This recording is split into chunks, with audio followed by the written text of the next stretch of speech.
Title: Mexico's New Fortress Prison for Cartel Kings, Inside the Cage. Help this channel grow. Like the video, leave a comment, and subscribe for more stories. This helps us a lot. Thank you. The story begins. The fortress rises. In a remote mountain valley outside Mexico City, a massive compound of concrete, steel, and razor wire rises like a citadel. For years, the central government has wrestled with brutal cartel violence.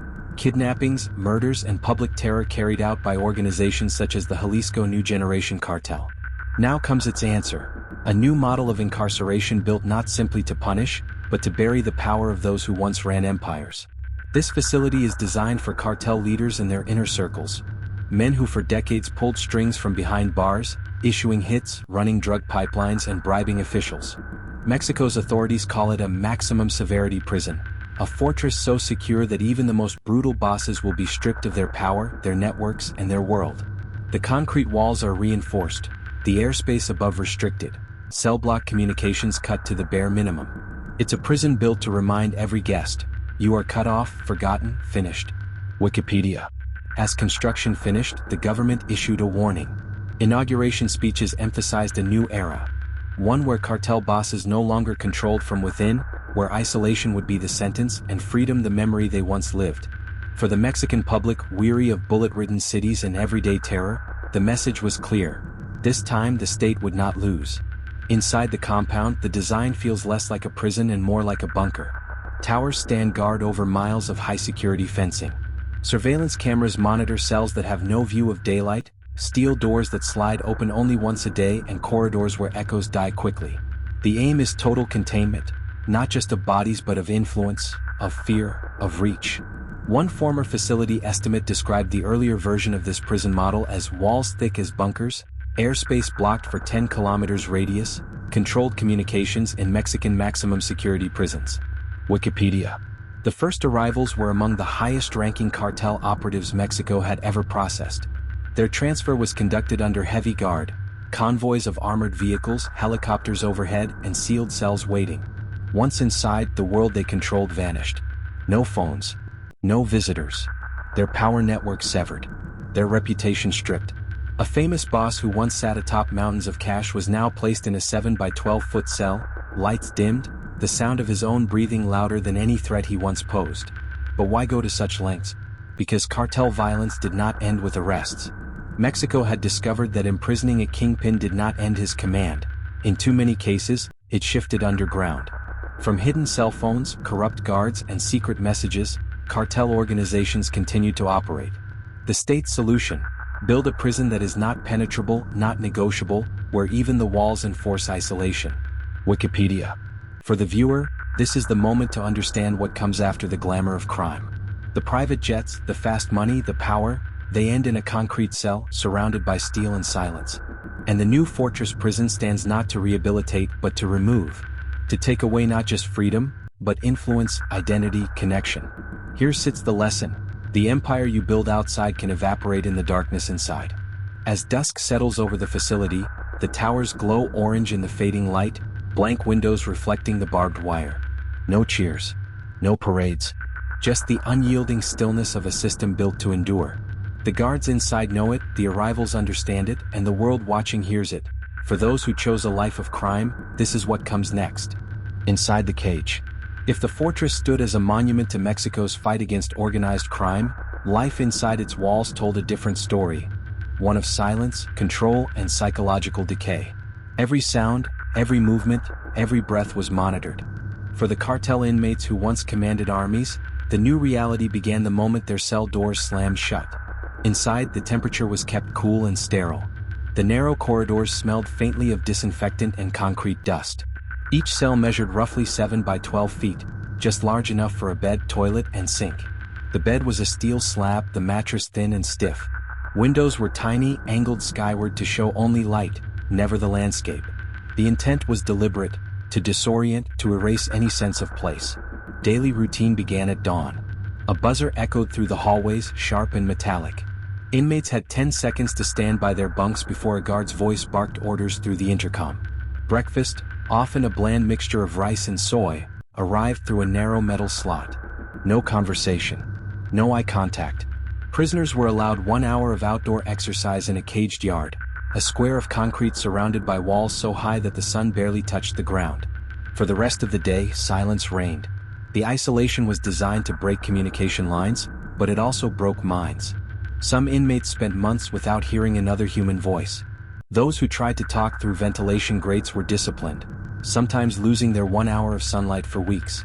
Prison psychologists, when interviewed by journalists, called it controlled sensory deprivation. The guards called it routine. To the inmates, it was simply the void. Among the earliest to arrive were former members of high-ranking cartels, men used to wealth and violence. Inside, power meant nothing. Their names were replaced with numbers.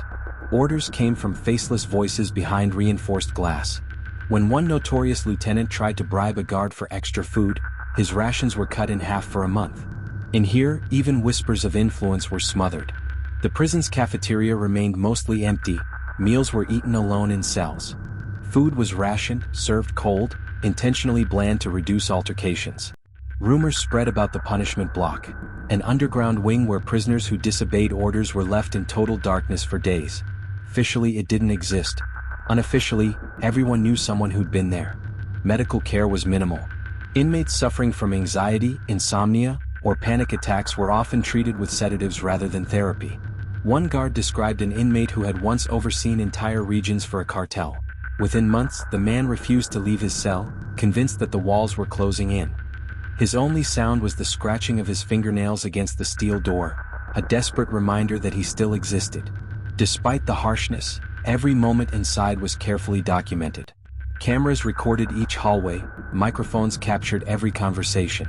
Even the exercise yard had pressure sensors in the ground. No inmate, not even the most powerful cartel leader, could escape the eyes of the system. Still, control came at a cost. Guards worked 12-hour shifts under immense pressure. They spoke little and trusted no one. Corruption was punished severely. Random audits, polygraph tests, and surveillance of staff ensured loyalty. The fear that once belonged to the inmates seeped into the officers, creating an atmosphere of tension so thick that even silence felt heavy. For outsiders, the fortress represented safety. For those inside, it was a slow erasure of identity. One former guard, interviewed anonymously, described it best. "It's not just a prison. It's a grave built above ground. You don't die here, you just stop existing." As weeks turned into months, cartel leaders began to crumble under monotony. Some prayed, some screamed, others stared blankly at the ceiling. The few privileges, books, letters, brief phone calls, became lifelines. One letter from a prisoner read simply, "Tell my son never to follow this path. There's nothing left at the end." By nightfall, the prison was eerily still. From outside, only the hum of generators and the buzz of searchlights broke the silence. Inside, thousands of men lay awake, haunted by memories of power, money, and violence, and by the realization that none of it mattered anymore. Here, inside Mexico's new extreme prison, punishment wasn't about pain. It was about permanence, a life without light, a world without sound, a future without escape. The price of power. By the third month inside Mexico's new extreme prison, time no longer felt real. For the inmates, men who once ruled cities, commanded armies, and signed death orders, the silence had become suffocating. What had started as punishment now felt like a slow unraveling of the mind. For the guards, routine was everything.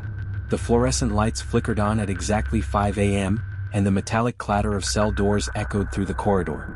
Breakfast trays slid through steel slots, cold beans, a stale tortilla, and tepid water. No one spoke. No one looked up. Every sound was catalogued, every breath recorded. The fortress had achieved its purpose, to erase power, identity, and ego. But the true punishment went far beyond the walls. Cartel leaders imprisoned here were no longer feared. Their empires crumbled in their absence. Families vanished into witness protection or fled from retaliation.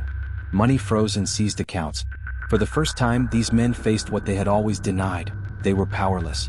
A former intelligence officer described it this way: "When you take away a cartel boss's network, he stops being a leader.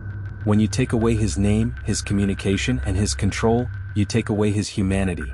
The mental toll was staggering. Inside their cells, inmates often paced in circles for hours, muttering names and numbers as if reciting their lost empires.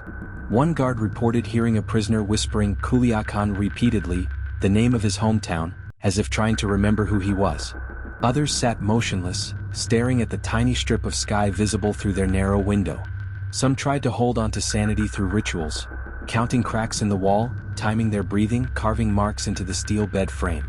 For many, even that small control was taken away when the administration replaced the metal bunks with smooth reinforced slabs to prevent self-harm. Occasionally the silence broke. Alarms blared when an inmate fainted from dehydration or fought with another during brief outdoor time. Medics would rush in, masked, mechanical, and then the corridors would return to stillness. No one mentioned the incident afterward. Within these walls, memory itself became forbidden. Outside, the public continued to debate the ethics of such confinement. Human rights organizations criticized the lack of sunlight, rehabilitation programs, and family contact. But for most Mexicans still haunted by years of cartel terror, sympathy was scarce. "Let them rot," said one resident interviewed on national television. "They made us live in fear. Now they can live in silence." That silence, however, carried a hidden cost. Even guards began to feel its weight. Officers stationed in the facility's most secure wings described experiencing nightmares and anxiety, haunted by the same isolation they enforced. Some requested transfers after only a few months. One wrote anonymously in a leaked internal memo, "We thought we were guarding monsters. Now I realize this place turns everyone into ghosts, them and us." The longer inmates stayed, the more they began to deteriorate. A doctor who evaluated one high-profile cartel leader noted advanced symptoms of psychosis, hallucinations, paranoia, loss of speech. The man believed he was still commanding his network through invisible radios. In reality, the only voices he heard were echoes of his own. And yet, in this destruction of self, there was a strange kind of justice. No bullet, no courtroom, no execution could do what isolation accomplished.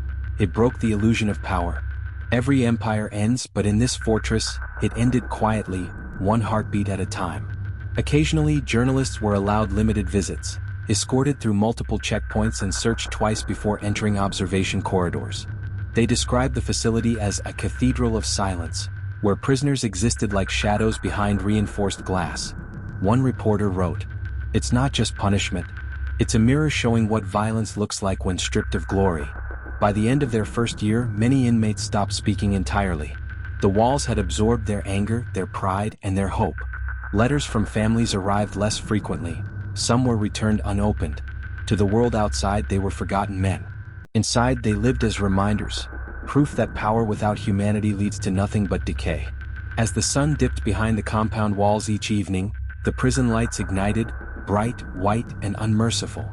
A symbol of control shining against the darkness of the desert. No music, no voices, just the low hum of generators and the whir of cameras recording everything yet remembering nothing. And so, the cycle continued. Each day identical to the last. Each breath another step deeper into the void. For the young men still tempted by the promise of cartel life, this was the true ending. Not the luxury cars, not the gold chains, not the myths of invincibility. The real legacy of power was here, entombed in concrete, sealed behind steel, and forgotten by time. Because inside Mexico's new fortress prison, there are no kings. Only ghosts of the lives they once ruled.